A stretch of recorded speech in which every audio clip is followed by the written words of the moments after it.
Un golpe en la cara. Un estallido de rabia. En el corazón de un tribunal en Charleston, un oficial racista, Diego Salazar, se atreve a abofetear a Elena Morales, una congresista afrolatina, mientras ella observa en silencio un juicio injusto.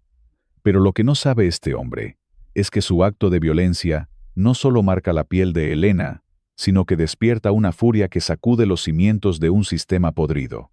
En apenas 4 minutos, sin gritar, sin devolver el golpe, Elena transforma la humillación en un arma de verdad, exponiendo una red de corrupción que silencia a los más vulnerables.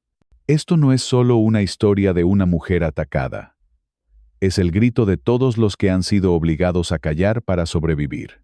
¿Y tú? ¿Qué harías si la injusticia te mira a los ojos? ¿Te escondes o te levantas? Comparte esta historia. Levanta tu voz. Deja un comentario con una sola palabra: justicia. Haz que el mundo escuche. El aire en el tribunal de Charleston era espeso, como si el polvo de los viejos expedientes se mezclara con el sudor frío de los presentes. Las bancas de madera crujían bajo el peso de cuerpos tensos. El olor a café rancio flotaba atrapado en las paredes amarillentas del juzgado. Nadie hablaba. Nadie se atrevía. En la tercera fila, Elena Morales, congresista afrolatina y exabogada de derechos civiles, observaba en silencio. Su blazer gris claro, sus pantalones negros y sus zapatos gastados no gritaban poder, pero su mirada sí. Una mirada que cortaba como un cuchillo afilado. No estaba allí por su cargo. No estaba allí por cámaras ni titulares. Estaba allí por Javier Ruiz, un chico de 15 años detenido sin razón clara, atrapado en una audiencia que nadie fuera del sistema sabía que existía. Javier, con una sudadera demasiado grande, estaba en una sala contigua visible a través de una pequeña ventana. Sus manos, esposadas con descuido, temblaban ligeramente. Sus piernas se balanceaban no por nervios, sino por la resignación de un niño que ya sabe que nadie vendrá por él. Sin abogado, sin familia. Solo él, un número en un expediente devorado por un sistema que mastica a los vulnerables y escupe papel.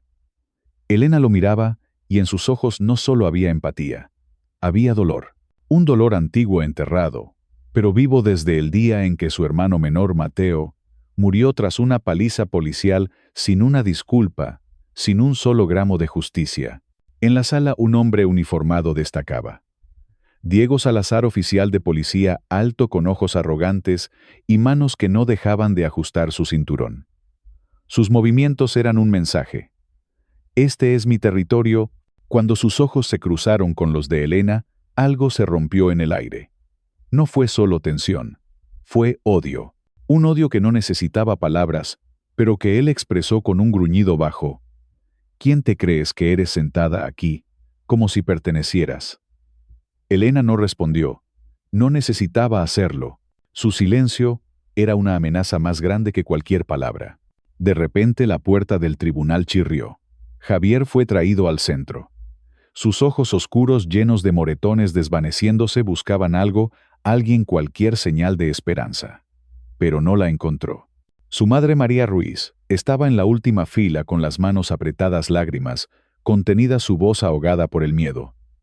El juez, un hombre mayor con gafas deslizándose por su nariz, comenzó a hablar. Audiencia preliminar en el caso del menor Javier Ruiz. Pero antes de que terminara, Salazar avanzó por el pasillo. No pidió permiso. No miró al juez. Sus botas resonaban como martillos. Sus ojos estaban fijos en Elena. Y entonces, el golpe. Un sonido seco como un látigo cortando el aire, resonó cuando la mano de Salazar chocó contra la mejilla de Elena. No fue un gesto sutil. Fue un ataque. Un acto de dominio. La sala se congeló. El juez dejó caer su pluma. El fiscal apretó su carpeta con tanta fuerza que sus nudillos se volvieron blancos. María Ruiz soltó un grito ahogado, pero nadie se movió. Nadie habló. Excepto Salazar, que se inclinó hacia Elena y siseó. Aquí no eres nadie. Vete. Y luego, girándose hacia Javier, escupió. Y tú, basura, no creas que alguien te salvará. ¡Qué indignación! ¡Qué abuso! Un oficial, en un tribunal, golpeando a una congresista y humillando a un niño frente a su madre, que no podía ni levantar la voz porque el sistema le había enseñado a temer. ¿Cómo puede un hombre en uniforme sentirse tan intocable? ¿Cómo puede un sistema permitir que un niño sea llamado basura frente a todos mientras su madre llora en silencio, sabiendo que si habla su hijo, pagará un precio aún mayor? Elena no cayó. No tocó su mejilla. No gritó. Sus ojos abiertos y firmes se clavaron en Salazar. No había miedo en ellos, solo una verdad que él no podía soportar. La verdad de una mujer que había visto este odio, antes que lo había sentido en la pérdida de su hermano, que sabía que el silencio puede ser un arma más afilada que cualquier golpe.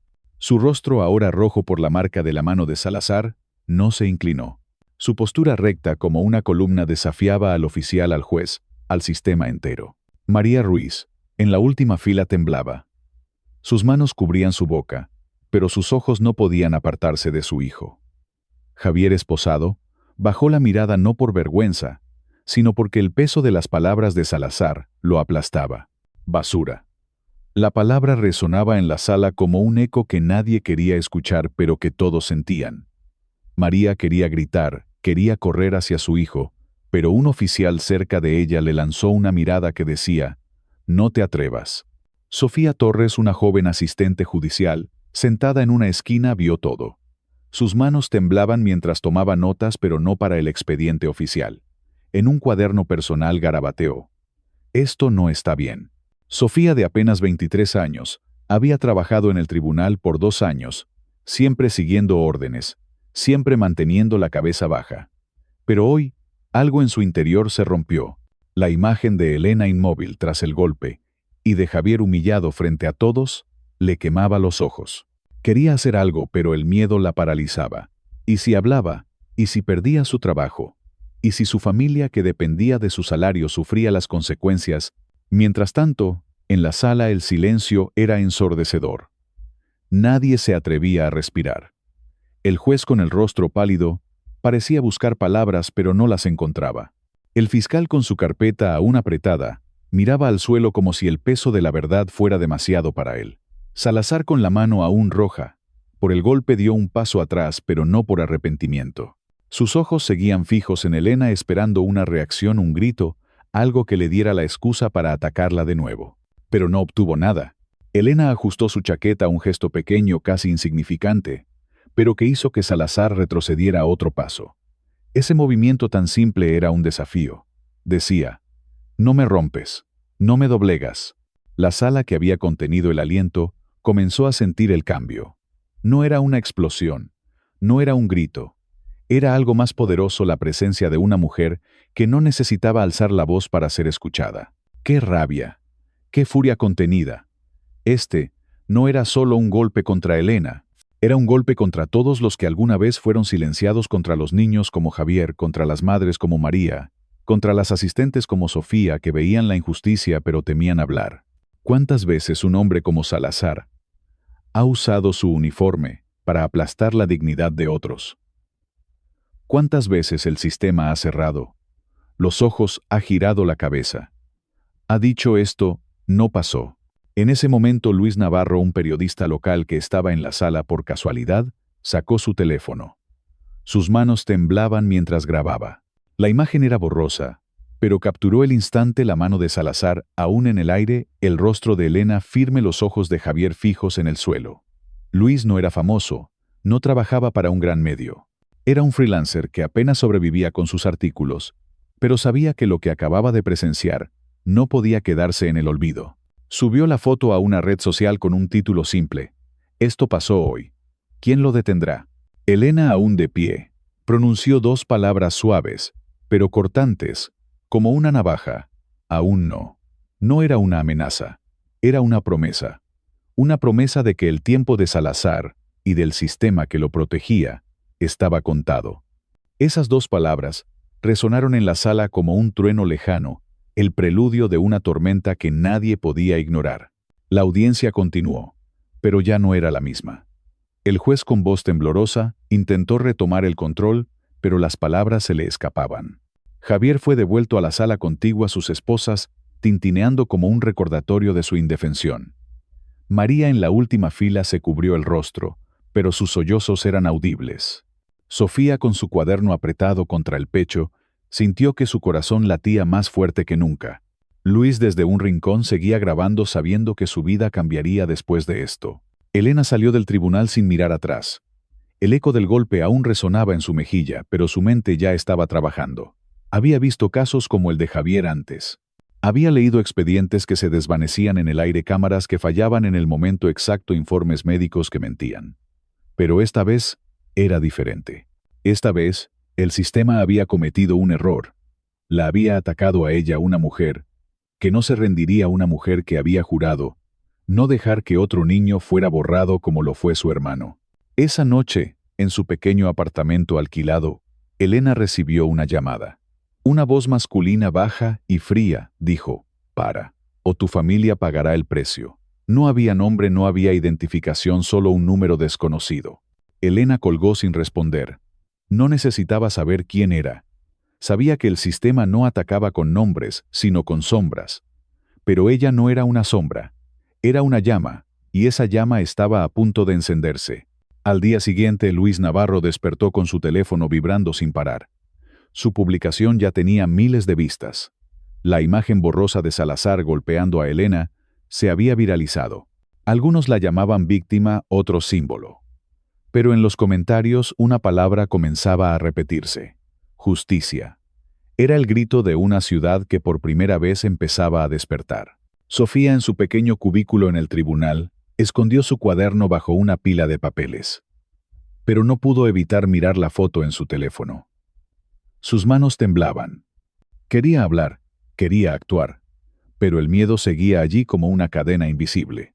Sin embargo, algo en la mirada de Elena, incluso en esa imagen borrosa, le decía que el silencio no era la única opción. María Ruiz, por su parte, no durmió esa noche.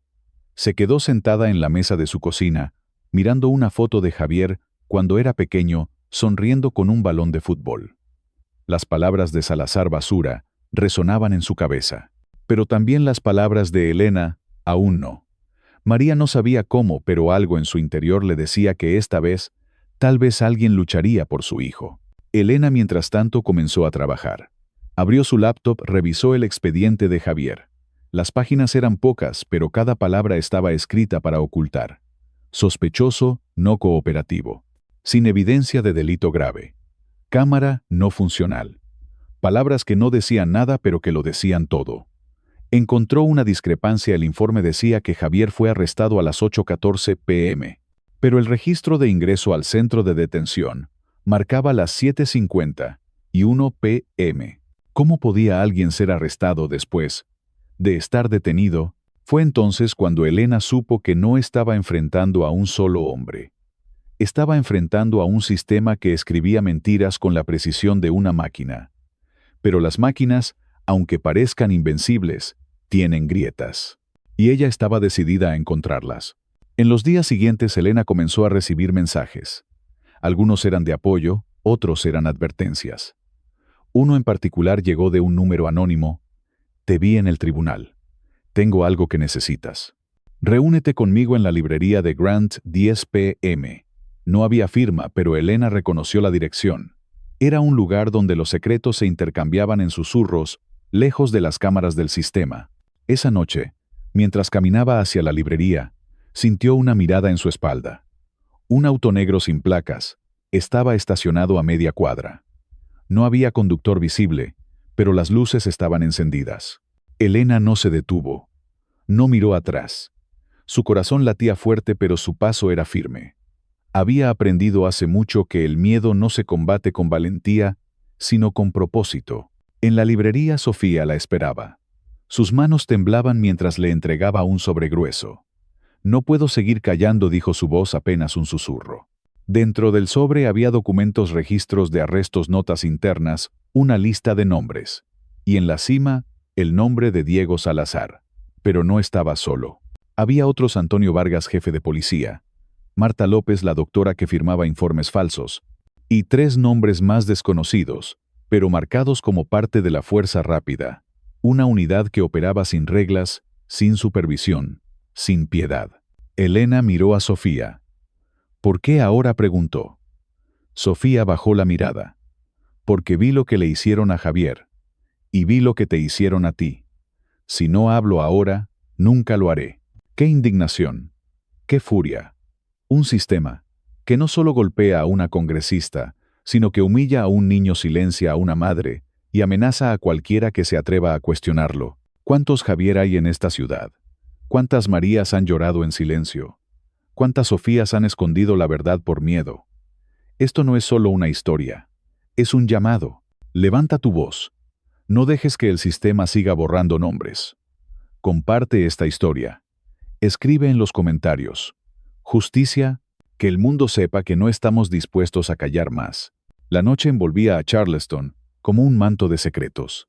El viento frío golpeaba las ventanas del pequeño apartamento de Elena Morales, pero no era el frío lo que la mantenía despierta. Era la rabia. Una rabia que crecía con cada palabra que leía en los documentos que Sofía Torres le había entregado en la librería. Papeles arrugados, notas garabateadas a mano, registros con fechas que no coincidían. Cada línea era una mentira, cada página un cuchillo clavado en la espalda de los más vulnerables. Pero no eran solo papeles, eran vidas. Vidas como la de Javier Ruiz, un niño de 15 años humillado en un tribunal. Vidas como la de Lucía Gómez, una niña de 12 años detenida por leer en un parque. Vidas como la de Carlos Peña, un joven que perdió un ojo tras un arresto sin motivo. Y ahora Elena sabía que detrás de estas vidas rotas había una red, una máquina de silencio dirigida por hombres como Diego Salazar y protegida por el jefe de policía Antonio Vargas. ¡Qué indignación! ¡Qué furia! Un sistema que no solo golpea a una congresista, sino que aplasta a niños, silencia a madres y esconde la verdad bajo un uniforme. ¿Cuántos más tienen que sufrir? ¿Cuántos nombres serán borrados? Esto no puede seguir. Levanta tu voz. Escribe en los comentarios. Justicia. Que el mundo sepa que no nos quedaremos callados. Elena estaba sentada en su mesa rodeada de documentos. La luz tenue de una lámpara iluminaba su rostro marcado aún por el golpe de Salazar. Cada vez que tocaba su mejilla sentía no solo el dolor físico, sino el peso de una ciudad que había aprendido a mirar hacia otro lado. Pero ella no lo haría. No esta vez. Los documentos de Sofía eran dinamita.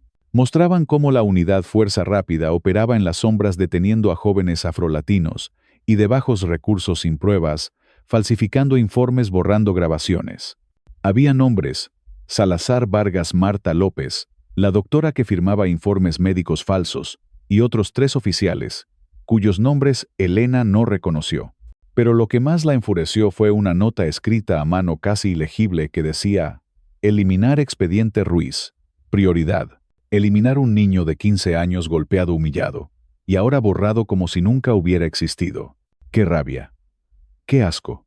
Un sistema que no solo permite que un oficial golpee a una mujer en un tribunal, sino que planea desaparecer a un niño para proteger su propia podredumbre. ¿Cómo duermen estos hombres por la noche? ¿Cómo miran a sus familias mientras destruyen las de otros? Javier no era un criminal. Era un estudiante, un hijo, un hermano.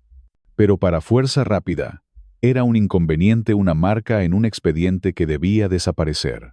Elena cerró los ojos por un momento, pero las imágenes no la dejaban en paz. Veía a Javier esposado con la cabeza baja, escuchando a Salazar llamarlo basura. Veía a María Ruiz, la madre de Javier, temblando en la última fila del tribunal, con las manos cubriendo su rostro para esconder las lágrimas.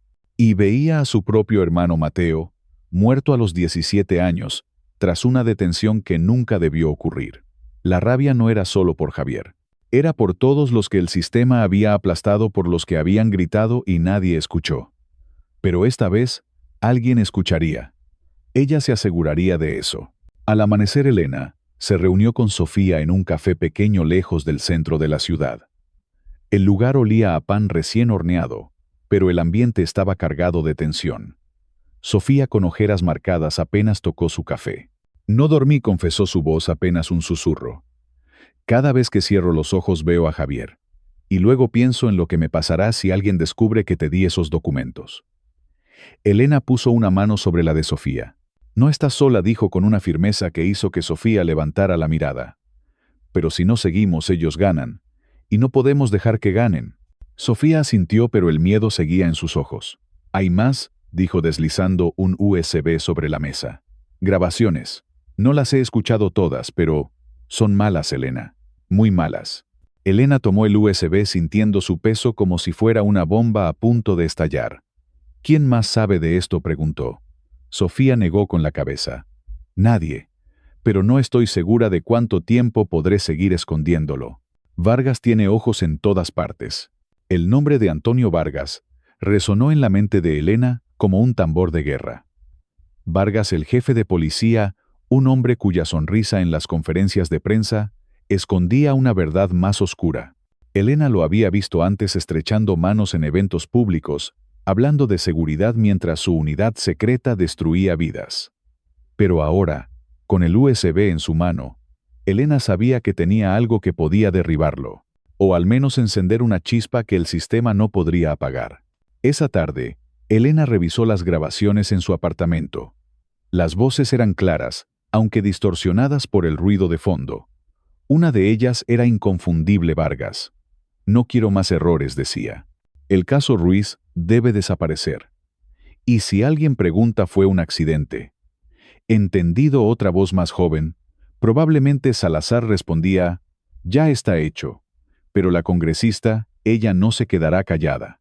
Hubo una pausa y luego Vargas, con un tono frío como el hielo, dijo: entonces asegúrate de que lo haga. ¡Qué indignación! ¡Qué furia contenida! Un jefe de policía, un hombre que jura proteger a la ciudad, ordenando borrar a un niño y silenciar a una mujer que busca la verdad. ¿Cómo puede un hombre así caminar libre mientras Javier está encerrado, mientras María Ruiz teme por la vida de su hijo? Esto no es justicia. Esto es traición. Una traición a cada persona que confía en el sistema, a cada madre que espera que su hijo regrese a casa, a cada niño que merece un futuro. Elena sintió que su pecho ardía. Quería gritar, romper algo, pero sabía que la rabia sola no era suficiente. Necesitaba un plan. Llamó a Luis Navarro, el periodista que había capturado la foto del golpe en el tribunal. Luis respondió al primer timbre, su voz llena de urgencia. Elena, esto está explotando. La foto tiene 500,000 de vistas. La gente está furiosa, pero también hay quienes dicen que tú provocaste a Salazar. ¿Qué quieres que haga? Elena respiró hondo. Publica esto, dijo, enviándole un fragmento del audio de Vargas, editado para proteger la identidad de Sofía. Pero sé cuidadoso. Ellos no jugarán limpio. Luis dudó. Si publico esto no habrá vuelta atrás. Para ti, para mí, para todos. Elena respondió sin titubear. No quiero volver atrás. Quiero que la verdad salga. Esa noche Luis subió el audio con un nuevo artículo titulado ¿Quién protege a Charleston? La verdad detrás del uniforme. En menos de una hora, los comentarios estallaron. Justicia. Basta ya. Vargas debe caer. La ciudad, que había estado dormida, comenzaba a rugir. Pero no todos estaban de acuerdo. Al día siguiente, los titulares de los medios locales atacaron a Elena. Congresista provoca disturbios en tribunal, decía uno. Elena Morales, una agitadora política, decía otro. En las redes sociales, cuentas anónimas la acusaban de mentir, de manipular la verdad para ganar votos. Algunos incluso compartían fotos viejas de ella en protestas sacadas de contexto para pintarla como una radical. Elena lo esperaba. Sabía que el sistema no caería sin pelear, pero lo que no esperaba era lo que le pasó a María Ruiz. Esa mañana, María recibió una visita. Un hombre vestido de civil, pero con la postura rígida de un oficial, llamó a su puerta. No dio su nombre, no mostró una placa, solo dijo con una voz que helaba la sangre: deja de hacer preguntas sobre tu hijo, o no será el único que termine en una celda. María, temblando, cerró la puerta, pero las palabras del hombre se quedaron con ella. Esa noche no pudo dormir. Cada ruido en su pequeño apartamento la hacía saltar. Miraba la foto de Javier en la mesa y las lágrimas caían sin parar. ¿Cómo podía proteger a su hijo si el sistema la amenazaba a ella también? ¡Qué rabia! ¡Qué impotencia! Una madre sola, amenazada por buscar justicia para su hijo. Un niño golpeado, humillado y ahora en peligro porque el sistema teme la verdad. ¿Es esto lo que merecen las familias de Charleston? ¿Es esto lo que significa seguridad? Esto no es una ciudad. Es una prisión, y los carceleros llevan uniformes. Elena se enteró de la amenaza a María a través de un mensaje desesperado. Fue a su casa de inmediato, ignorando las advertencias de su equipo de que era peligroso. Cuando llegó, Encontró a María sentada en el suelo, abrazando la foto de Javier. No puedo más, sollozó. Si hablo, lo lastimarán. Si no hablo, lo perderé. Elena se arrodilló junto a ella. No estás sola, dijo su voz firme pero cálida. No dejaré que te hagan daño, ni a ti ni a Javier. María levantó la mirada con los ojos llenos de lágrimas. ¿Por qué haces esto? Tú no nos conoces. Elena respiró hondo. Porque conocí a alguien como Javier, mi hermano, y nadie luchó por él. Pero yo lucharé por tu hijo. María asintió, y por primera vez una chispa de esperanza brilló en sus ojos. Esa noche Elena trabajó sin parar. Conectó los casos de Javier, Lucía y Carlos. Encontró patrones de tensiones sin motivo, informes médicos falsos firmados por Marta López, grabaciones de cámaras que desaparecían. Pero lo que más la enfureció fue descubrir que Lucía, la niña de 12 años, había sido detenida por comportamiento sospechoso mientras leía un libro en un parque. El informe decía que parecía estar planeando algo. Planeando que aprender a soñar, y Carlos, de 19 años, había perdido un ojo tras un arresto. El informe médico firmado por López decía autolesión. Autolesión. Un joven cegado por un golpe, y el sistema lo culpa a él. ¡Qué indignación! ¡Qué furia! Una niña detenida por leer. Un joven cegado y acusado de hacerse daño a sí mismo. Esto no es justicia, es crueldad. Es un sistema que no protege sino que castiga a los más vulnerables. ¿Cuántos más han pasado por esto? ¿Cuántos nombres han sido borrados? Esto no puede seguir. Levanta tu voz, escribe en los comentarios, justicia. Que el sistema tiemble con nuestras palabras. Elena sabía que necesitaba más pruebas. Fue al hospital donde Marta López trabajaba. No pidió una cita. No llamó.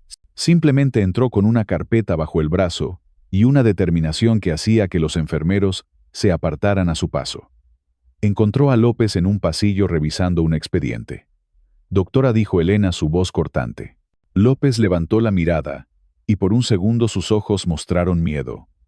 No sé de qué habla, dijo antes de que Elena dijera nada más. Pero Elena no se movió. Javier Ruiz, Carlos Peña, Lucía Gómez. Sus informes son mentiras, y yo tengo las grabaciones que lo prueban. López palideció. No puede probar nada, dijo, pero su voz temblaba. Elena dio un paso adelante. Puedo. Y lo haré. Pero si hablas ahora, tal vez pueda salvarte. López miró a su alrededor como si buscara una salida. Luego en un susurro dijo, no fui yo quien decidió. Fue Vargas. Él me obligó. Elena sintió que su sangre hervía. Obligó a mentir sobre un niño golpeado, a culpar a un joven por perder su ojo. Eso es lo que llamas obligación.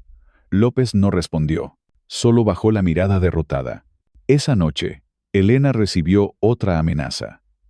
Un mensaje de texto desde un número desconocido. Estás cavando tu propia tumba. Pero esta vez no sintió miedo. Sintió furia. Furia por Javier, por Lucía, por Carlos, por María, por todos los que habían sido silenciados. Guardó el mensaje, sabiendo que era otra pieza del rompecabezas. Mientras tanto, Sofía tomó una decisión. En su cubículo en el tribunal copió un disco duro con más grabaciones. Sabía que era un riesgo, pero también sabía que no podía seguir viviendo con el peso del silencio. Lo escondió en su bolso y temblando salió del edificio. Pero no vio el auto negro que la seguía desde la esquina. Al día siguiente, Luis Navarro publicó otro artículo, esta vez con el audio de Vargas. La ciudad estalló. En las calles, los estudiantes comenzaron a marchar llevando carteles con los nombres de Javier, Lucía y Carlos.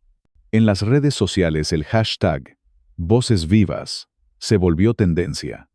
Pero también creció la resistencia. Vargas dio una conferencia de prensa negándolo todo.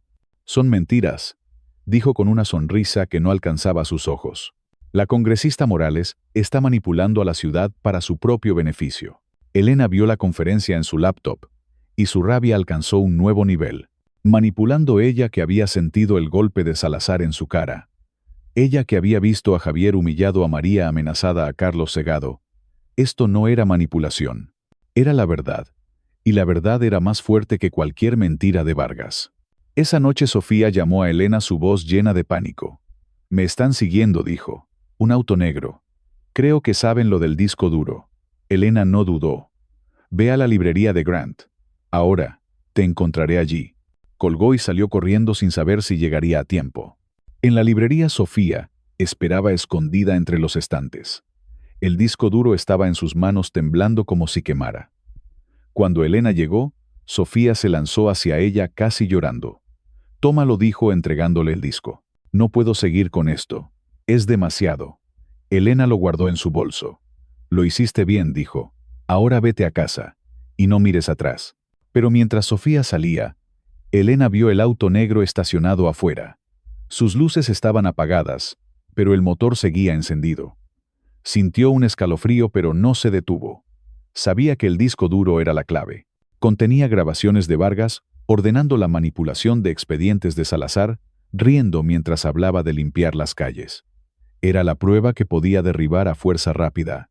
Esa noche Elena no durmió. Revisó el disco duro, y lo que encontró fue peor de lo que imaginaba. No solo eran órdenes de borrar expedientes. Había grabaciones de oficiales discutiendo cómo intimidar a las familias de las víctimas. Una voz que Elena reconoció como la de Salazar decía: «La madre de Ruiz es fácil. Un susto y se callará». Otra voz desconocida hablaba de Lucía. «Esa niña no es problema. Nadie creerá a una mocosa». Y luego, la voz de Vargas clara como el cristal: «Si Morales sigue, tendremos que hacerla desaparecer, como a los demás». ¡Qué furia! ¡Qué indignación! Un sistema que no solo miente, sino que planea destruir a cualquiera que se atreva a cuestionarlo. Una madre amenazada. Una niña despreciada. Una congresista marcada para desaparecer. Esto no es justicia. Es una guerra contra los inocentes. Y en esta guerra el silencio es el arma del enemigo. No te quedes callado. Escribe en los comentarios. Justicia. Que el sistema sepa que no estamos solos. Elena cerró su laptop, su corazón latiendo con fuerza. Sabía que el camino sería peligroso. Sabía que Vargas y Salazar no se detendrían. Pero también sabía que no estaba sola. Tenía a Sofía, que había arriesgado todo por la verdad. Tenía a Luis, que seguía publicando a pesar de las amenazas. Tenía a María, cuya fuerza como madre era más grande que cualquier miedo. Y tenía a una ciudad que poco a poco comenzaba a despertar. El amanecer llegó, pero no trajo calma. En las calles los estudiantes seguían marchando. En las redes sociales, Voces Vivas crecía. Y en su pequeño apartamento, Elena Morales preparaba su próximo movimiento. No buscaba venganza, buscaba justicia. No para ella, sino para Javier, para Lucía, para Carlos, para todos los que habían sido borrados. La red de silencio estaba a punto de romperse y ella sería la que tirara del hilo. El amanecer en Charleston no trajo paz. Las calles hervían con el eco de pasos, de gritos de una ciudad que ya no podía callar. Elena Morales estaba en el centro de la tormenta, no como una víctima, sino como una fuerza que el sistema no podía detener. En sus manos el disco duro entregado por Sofía Torres era más que un objeto, era un arma cargada con la verdad. Grabaciones de Antonio Vargas, ordenando borrar expedientes de Diego Salazar, riendo mientras planeaba intimidar a familias de una red de corrupción que aplastaba a los más vulnerables. Pero la verdad no basta si no se escucha. Elena lo sabía. Por eso decidió llevar su lucha a una audiencia pública, no para defenderse, sino para exponer la podredumbre que silenciaba a Javier Ruiz, a Lucía Gómez, a Carlos Peña y a tantos otros. ¡Qué indignación! ¡Qué furia! Un sistema que golpea a niños, amenaza a madres y miente para proteger a los poderosos. ¿Cuánto más soportaremos? ¿Cuántos nombres serán borrados antes de que actuemos? Esto no es solo una historia, es un grito de guerra. Levanta tu voz. Escribe en los comentarios. Justicia. Que el sistema tiemble ante nuestra rabia. Elena caminaba hacia el ayuntamiento, donde la audiencia pública estaba programada. El aire era pesado, cargado con el olor a asfalto húmedo y la tensión de una ciudad al borde del caos. Su rostro aún llevaba la marca del golpe de Salazar, pero sus ojos ardían con una determinación que hacía que los transeúntes se detuvieran. No llevaba un traje elegante, solo una blusa blanca y jeans, porque esta no era una batalla de apariencias. Era una batalla de verdades. En su bolso, el disco duro y una lista de 27 nombres víctimas de Fuerza Rápida jóvenes, cuyos casos habían sido manipulados, borrados, olvidados. Cada nombre era un puñal en su corazón, pero también un motivo para seguir. La plaza frente al ayuntamiento estaba llena. Estudiantes con carteles, madres con fotos de sus hijos trabajadores, que habían dejado sus turnos para estar allí. En el aire flotaban gritos: justicia para Javier. Basta de mentiras. Pero también había otra presencia: oficiales de policía, alineados en las esquinas con rostros duros y manos en sus cinturones. Entre ellos Diego Salazar con una sonrisa torcida, como si supiera algo que los demás ignoraban. Elena lo vio, pero no bajó la mirada. Su odio no la controlaría. Su propósito sí. Adentro la sala de audiencias estaba abarrotada. El calor era sofocante, el olor a sudor y papel viejo impregnaba el aire. Los concejales sentados en una mesa elevada parecían incómodos, como si quisieran estar en cualquier otro lugar. Antonio Vargas estaba allí en la primera fila con su uniforme impecable y una expresión de falsa calma. A su lado, Marta López, la doctora que había firmado informes falsos, mantenía la cabeza baja, sus manos apretadas en su regazo. Elena entró, y el silencio cayó como una cortina.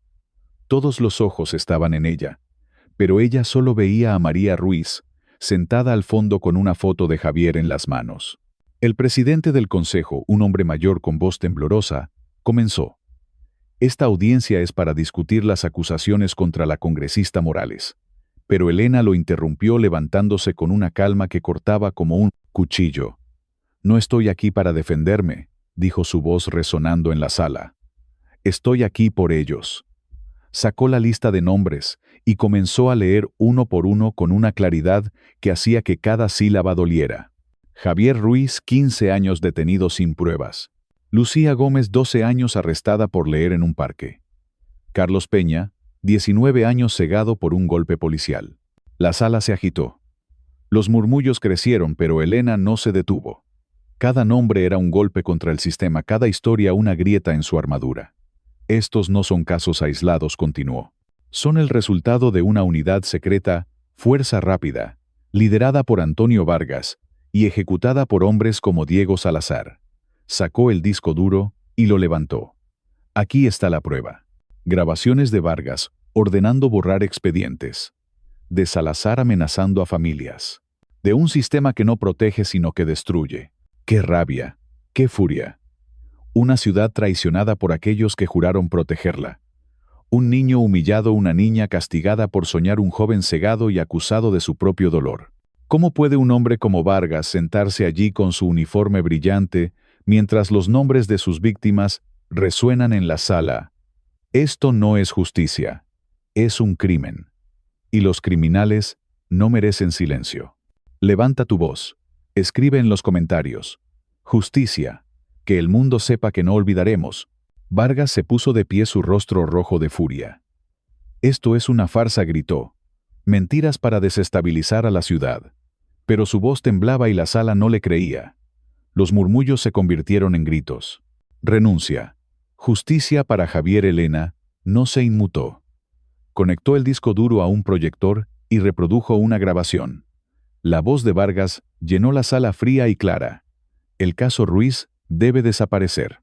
Y si Morales sigue, tendremos que hacerla desaparecer. El silencio que siguió fue ensordecedor. Luego, un estallido de gritos. Los concejales se miraron pálidos. Marta López se cubrió el rostro temblando. Salazar en la puerta dio un paso atrás como si quisiera huir. Pero no había escape. La verdad estaba allí, desnuda, imposible de ignorar. Elena siguió. No solo borraron expedientes. Amenazaron a familias. María Ruiz recibió una visita de un oficial que le dijo que callara o perdería a su hijo. La hermana menor de Javier, de solo 10 años, fue acosada en su escuela por un hombre que dijo ser policía. Esto es proteger. Esto es justicia. María Ruiz se levantó con lágrimas en los ojos, pero con una fuerza que hizo que la sala se callara. Mi hijo no es basura, dijo su voz quebrada pero firme. Es mi vida. Y ustedes lo trataron como si no valiera nada. Sostuvo la foto de Javier, y el gesto rompió algo en la sala. Una mujer en la audiencia comenzó a sollozar. Un estudiante gritó, «¡Basta!», y luego como una ola la sala entera comenzó a corear. «¡Justicia! ¡Justicia!». ¡Qué indignación! ¡Qué furia! Una madre obligada a temer por su hijo. Una niña acosada por ser la hermana de una víctima. Esto no es una ciudad. Es una jaula, y los carceleros son los que llevan placas. ¿Cuántas Marías han llorado en silencio? ¿Cuántos niños han sido amenazados para que sus familias se rindan? Esto no puede seguir. Levanta tu voz. Escribe en los comentarios. Justicia. Que el sistema sienta nuestro fuego. Vargas intentó hablar, pero sus palabras se ahogaron en los gritos. Entonces algo inesperado pasó. Clara Méndez, la asistente de Vargas, se puso de pie. Sus manos temblaban, pero su voz era clara. «Es verdad», dijo.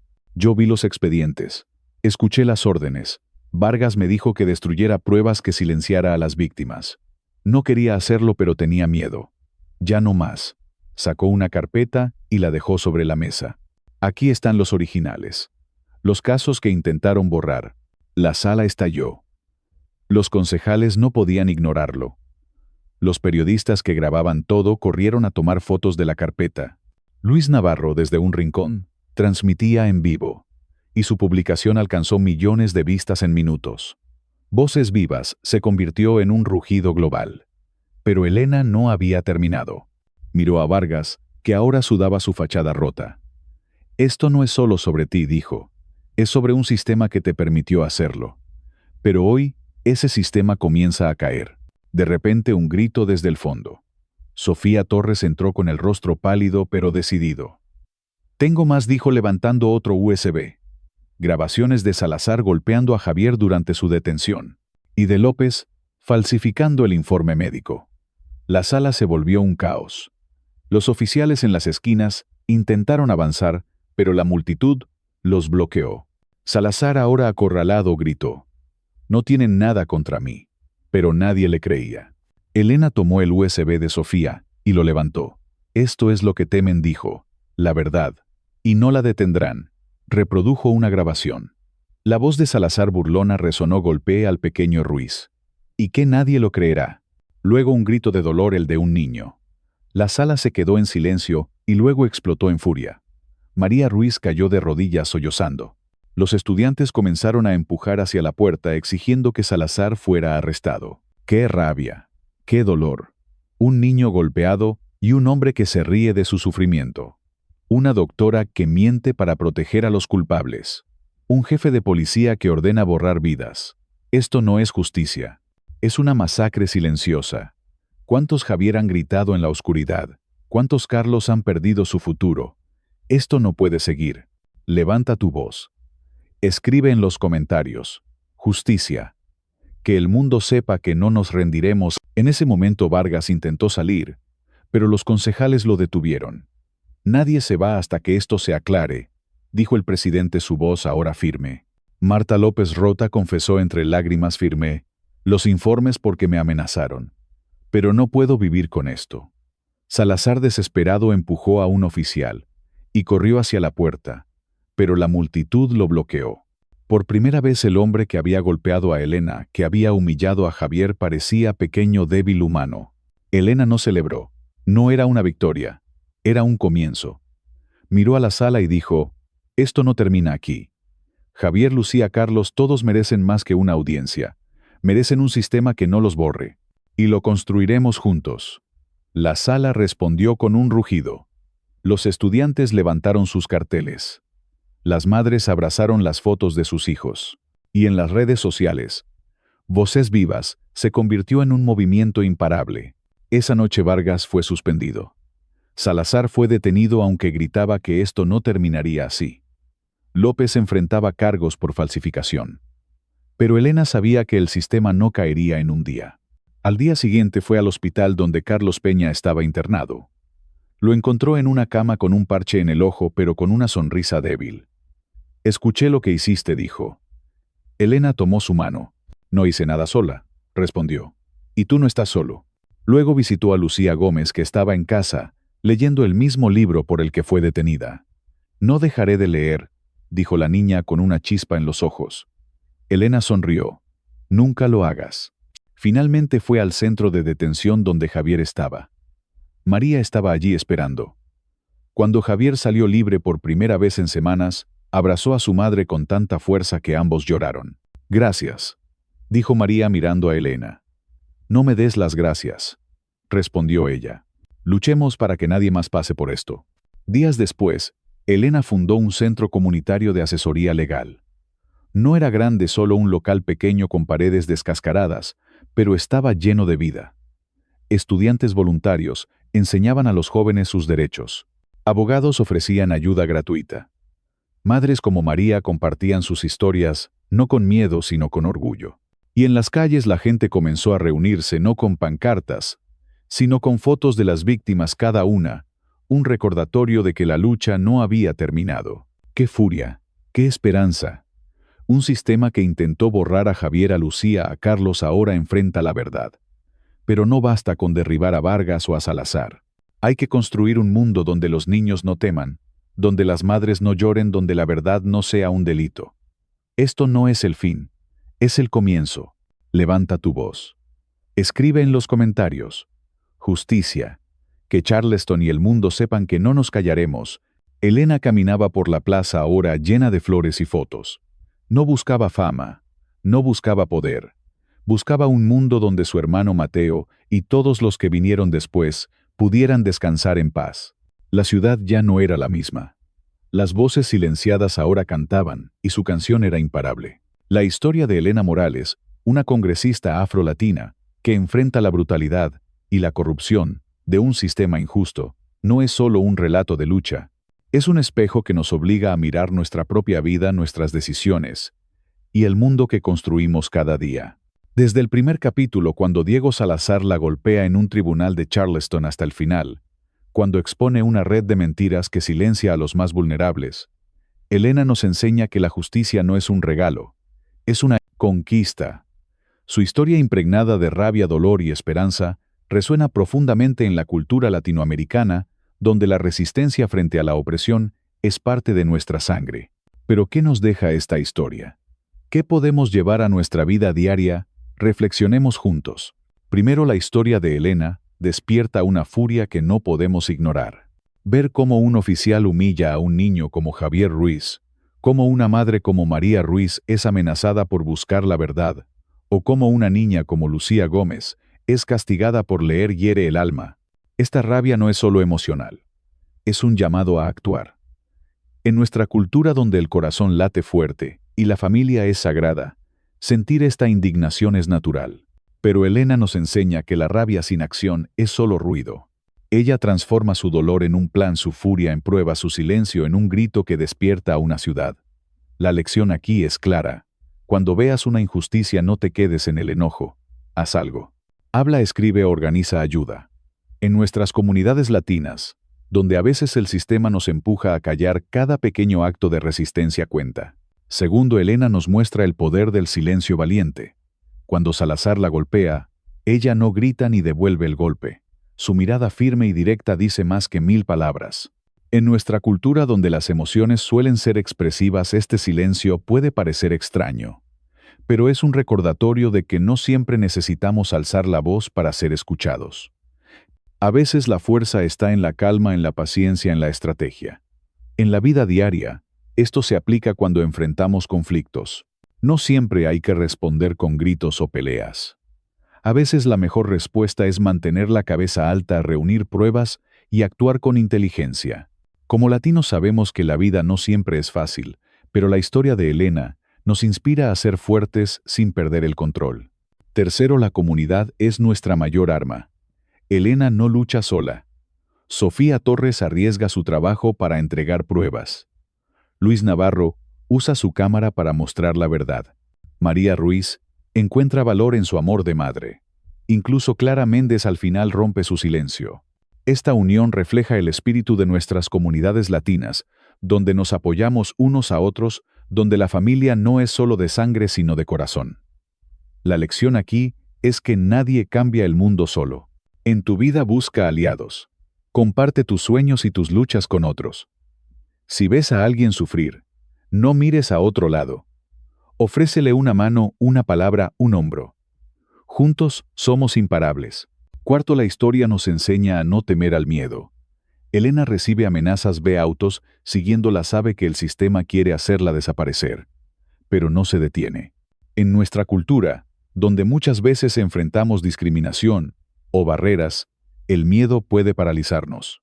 Pero Elena nos recuerda que el miedo es solo una señal de que estamos en el camino correcto. En la vida, cuando quieras hacer algo grande, estudiar, emprender, defender una causa, el miedo aparecerá. No lo ignores, pero no dejes que te controle. Como dice el dicho en nuestras tierras, pa'lante, siempre pa'lante. Usa el miedo como combustible para seguir. Finalmente, la historia de Elena es un recordatorio de que la justicia no es un destino sino un camino. Al fundar un centro comunitario, ella no solo busca castigo para Vargas o Salazar, sino un futuro donde los jóvenes como Javier no teman. Esto resuena en nuestra cultura, donde soñamos con un mañana mejor para nuestros hijos.